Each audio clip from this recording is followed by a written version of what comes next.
Alright guys, in this video of the Redstone logic gate tutorial, oh, hello.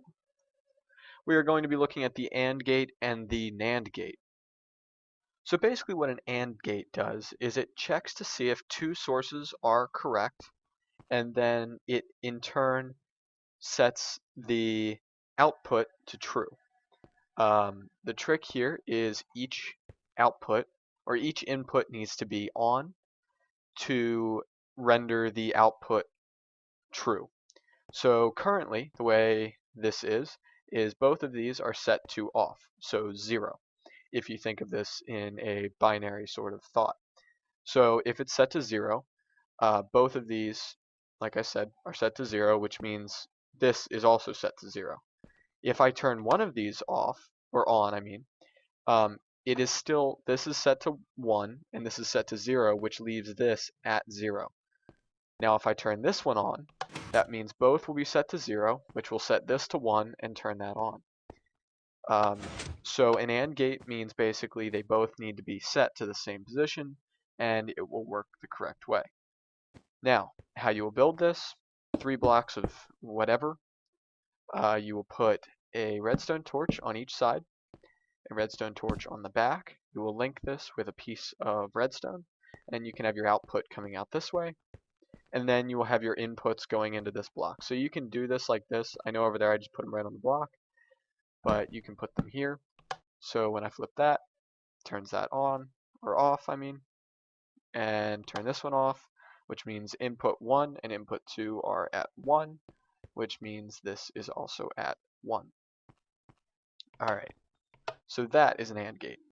Alright, so I think I screwed up the explanation the first time, so rather than just refilming it and proving that everyone does make mistakes, I am going to re-explain this by building it over here and kind of spreading it out a little bit more. Just forget what I said about the AND gate over here. That's what I was pointing at. Basically how an AND gate works, which I think I said it, but I'm not very sure, so I want to just reinforce this. Both inputs need to be set to 1. Currently they are off, which means they are set to 0, 0 and 0, which outputs a 0. If both are 1, it will output a 1. But if it's a 1 and a 0, it will output a 0. Okay, if that makes sense. 0 meaning off, 1 meaning on. So that's how an AND gate works. Both inputs need to be on to make the output on. Okay, that was a lot more simplified, and hopefully it made a little bit more sense. I think I explained it correctly earlier. I'm not sure, but I'm not going to worry about it. I want to kind of use this as not everyone is perfect in every way, so hopefully you guys kind of understand that and accept my mistake. Alright, the next gate we'll be looking at is a NAND gate, and basically what I'm going to do for this, I'm going to build it first and then I'm going to explain it. So basically, you're going to need 3 blocks. You're going to need 2 inputs. Now you can have as many inputs as you want, and I'll actually show that in a moment. Adding more inputs. And then rather than like the AND gate, you do not put a torch here. You just link it here and you take the signal out. Keep in mind, NAND gate, no torch. Alright, so basically how this one works is both signals, or I'm sorry, it's the reverse of the AND gate.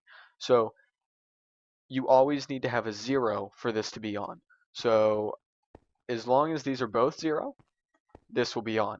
I can turn one of these on, but it will still remain on. When both are set to 1, this turns off. Just like the opposite, when both of these are set to 0, that turns to 1. Okay, does that make sense? If not, I apologize. This makes a lot more sense in my head, and hopefully visually it makes more sense. So basically both of these need to be on, and that will turn that off. If any one of these is turned on, off, then this will be on. Okay, so let me real quick, I'm going to set up a AND gate, and I'm going to show you guys real quick how you can have pretty much an infinite amount of inputs. Alright, so here in the demonstration in front of me, I have shown one with 6 inputs. Set up the exact same way this AND gate is over here, just lined up in turn. So what I'm going to do back here, I'm just going to put some doors down. to show that this does work the exact same way. I put my doors down.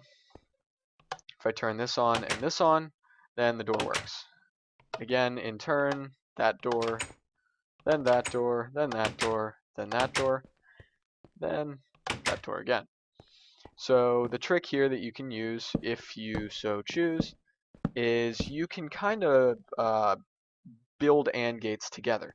So now you could do something like this, and put something out like that, do something like that, and then you would take these, oops, like that,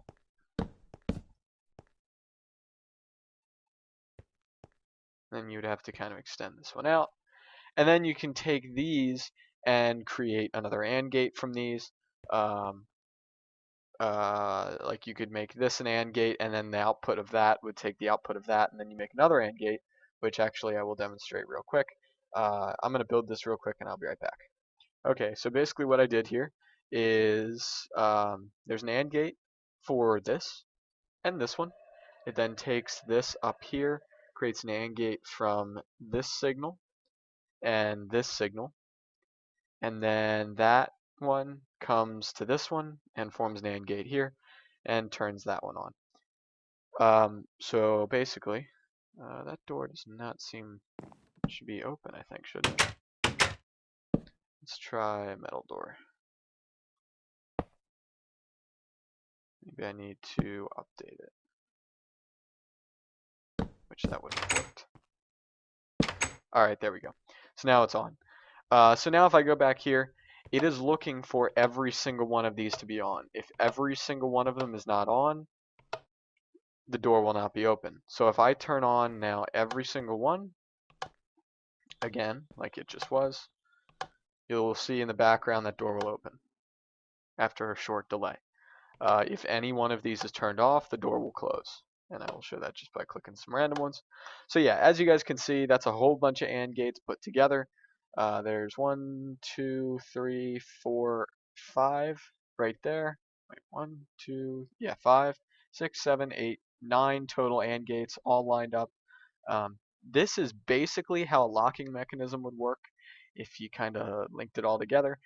But that will come later once I demonstrate more of these logic gates. So yeah, guys, I want to thank you all for watching, and I will see you all in the next video.